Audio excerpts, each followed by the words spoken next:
Découvrez l'affaire choquante de Shelby Jean Tarbor Crocker dans cette vidéo captivante.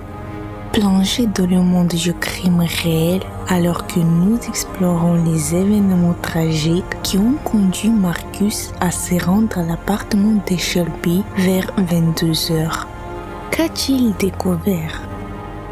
Le suspense est à son comble alors que nous examinons les détails macabres de cette affaire, y compris la découverte déchirante de Shelby allongée sur le lit, la gorge tranchée. Restez accrochés à votre siège alors que nous démêlons les mystères entourant ce crime et tentons de comprendre ce qui s'est réellement passé cette nuit-là. Préparez-vous pour une expérience palpitante et émotionnelle qui vous gardera en haleine du début à la fin. Ne manquez pas cette vidéo incontournable sur le vrai crime.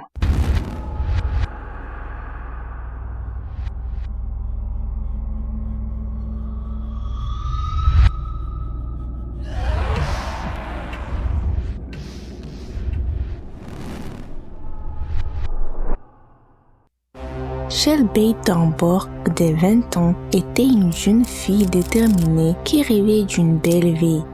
Son enfance n'a pas été facile. Avec sa sœur aînée Christina, elle a été maltraitée par sa mère. C'est ainsi que les filles se sont retrouvées à plusieurs reprises dans un orphelinat. Les événements de son enfance ont profondément marqué Shelby en tant que jeune adulte. Elle a sombré dans la dépression et pour tenter d'y faire face, elle a commencé à prendre rapidement du poids.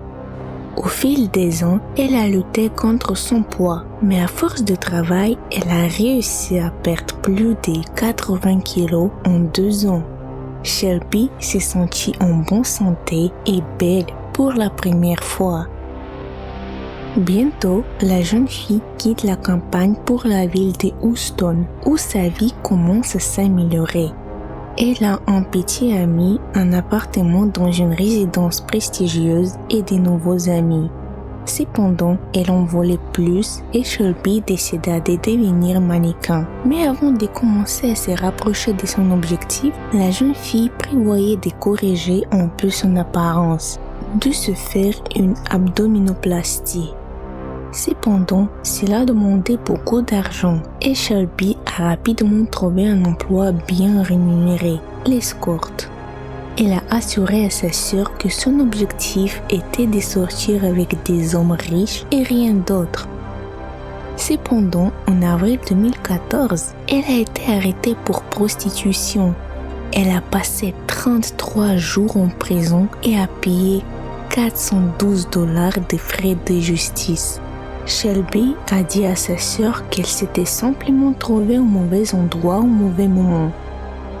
En juin 2015, la jeune fille a de nouveau été arrêtée pour avoir fourni des services intimes. À partir de ce moment-là, elle ne pouvait plus cacher à sa sœur ce qu'elle faisait réellement. Christina a supplié Shelby d'arrêter tout cela et l'a averti que tôt ou tard, elle pourrait être tuée.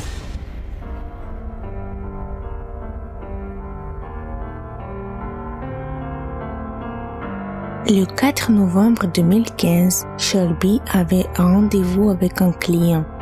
Ils devaient se rencontrer à son appartement dans un complexe d'appartements Conquistador.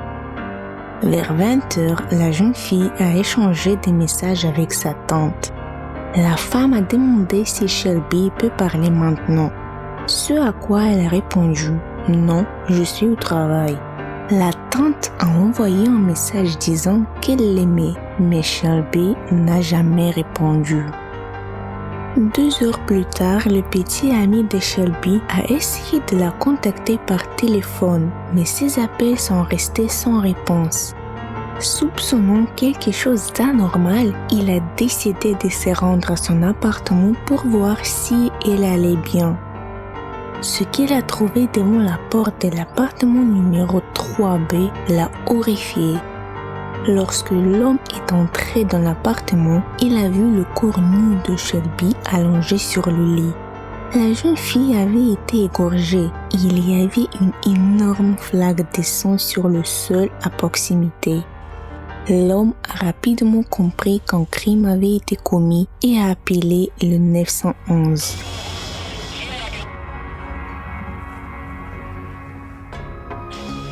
La police a déclaré que le meurtre semble avoir été soigneusement planifié car le tueur n'a pas laissé d'empreinte digitale. Tout ce qui a été trouvé, c'est une petite quantité d'ADN sur le corps de la victime. L'échantillon a été comparé à la base des données, mais aucune information à son sujet n'a été trouvée dans le système. Sur la scène des crimes, il y avait des signes indiquant qu'un rapport sexuel avait apparemment eu lieu entre le tueur et la victime. Un paquet de préservatifs s'est trouvé sur le sol à côté du lit, mais aucun préservatif n'a été trouvé. Selon le détective, rien n'indiquait que la jeune fille avait été agressée sexuellement et tout semblait avoir été consenti. Les forces de l'ordre ont commencé à chercher un suspect et la première personne soupçonnée a été le petit ami de la jeune fille, Marcus. Les détectives l'ont interrogé à 3 reprises, mais il a complètement nié son implication. L'homme a fourni un alibi qui a été confirmé par la police.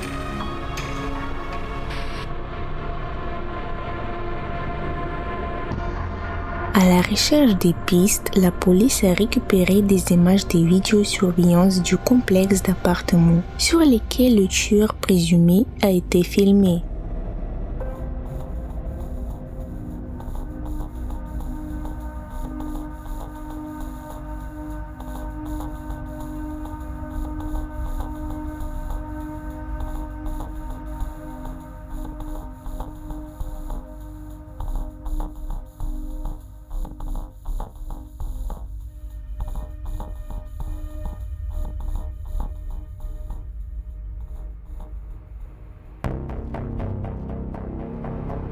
On y voit un homme non identifié entrer dans les murs puis s'asseoir sur un canapé.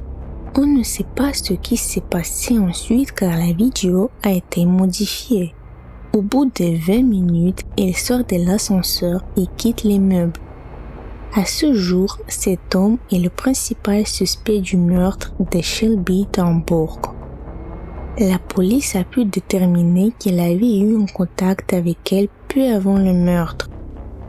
Peu après 20 heures, un inconnu a envoyé un SMS à la jeune fille. « Je serai là dans 20 minutes. » Shelby a répondu 1 minute plus tard. « D'accord. » À 20h30, elle est arrivée chez elle et lui a envoyé un message « Je suis là. » 1 minute plus tard, le suspect entre dans le bâtiment, les yeux toujours fixés sur l'écran du téléphone. 22 minutes plus tard, la police pense que Shelby est morte. Le suspect se dirige calmement vers la sortie, les mains dans les poches. On ne sait pas si cet homme était au courant de la présence de la caméra de sécurité dans le hall d'entrée, mais il semble avoir pris soin de dissimuler son identité. On peut voir qu'il porte des lunettes de soleil, une décision plutôt étrange de sa part de porter des lunettes de soleil à l'intérieur. Et d'ailleurs, il faisait déjà nuit dehors. En ce qui concerne les caméras, il n'y avait qu'une seule caméra de télévision en circuit fermé dans le complexe d'appartements. On ne sait donc pas comment cet homme est entré dans l'immeuble et ce qui s'est passé après qu'il l'a quitté. Les forces de l'ordre ont tenté de retrouver le tueur en utilisant les données de son téléphone portable. Cependant, le criminel semble avoir tout prévu à l'avance. Le fait est que le téléphone qu'il utilisait avait été acheté sans fournir des documents contre de l'argent liquide. C'est pourquoi la police n'a pas été en mesure de savoir qui avait acheté l'appareil. De plus, après le meurtre, le téléphone a été désactivé, ce qui rend son traçage impossible. La police a toutefois réussi à obtenir quelques informations sur l'homme. Apparemment, il avait rencontré Shelby sur un site d'escorte. Le profil de la jeune fille comprenait son numéro de téléphone.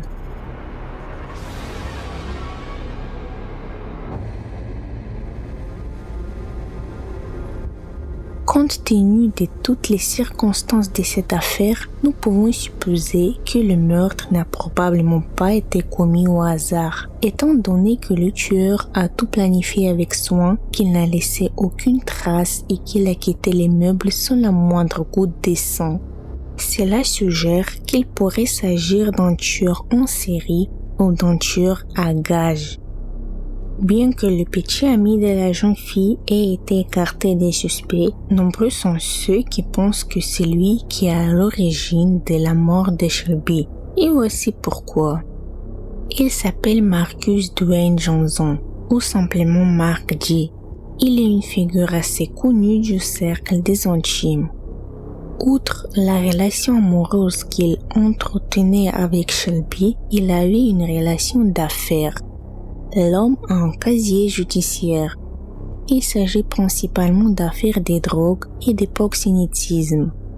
Selon certaines informations, Marcus n'était pas seulement le petit ami de Shelby, mais aussi son proxénète. 7 minutes après l'entrée de l'inconnu dans l'immeuble, Shelby a envoyé un SMS à Marcus avec un seul mot, « bien ».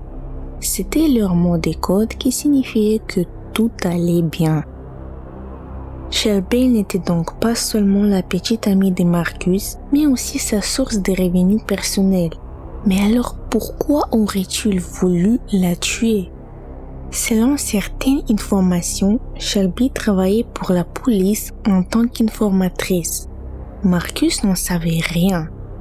Les proches de la jeune fille pensent qu'elle a pu être tuée parce qu'elle transmettait à la police des informations sur les activités des prostituées à Houston. Il convient de noter que quelques jours avant et peu après la mort de la jeune fille, 2 arrestations importantes des prostituées ont eu lieu dans la ville. Un autre élément indique que Shelby avait peut-être des liens avec la police. 4 mois après sa 12e arrestation pour prostitution, l'affaire a été classée sans suite parce qu'un témoin ne s'est pas présenté au tribunal. Cela semble étrange. Il est tout à fait possible que la jeune fille ait coopéré avec la police pour éviter d'être punie. Peut-être que Marcus a découvert les relations de Shelby avec la police et a décidé de se débarrasser d'elle. L'homme sur l'enregistrement pourrait être un tueur à gages professionnel engagé par Marcus. Mais il existe une autre version selon laquelle cet homme n'est pas un tueur à gages, mais un tueur en série. Cette version est détaillée par le fait que la veille du meurtre, il a contacté d'autres escort girls à l'aide de son téléphone.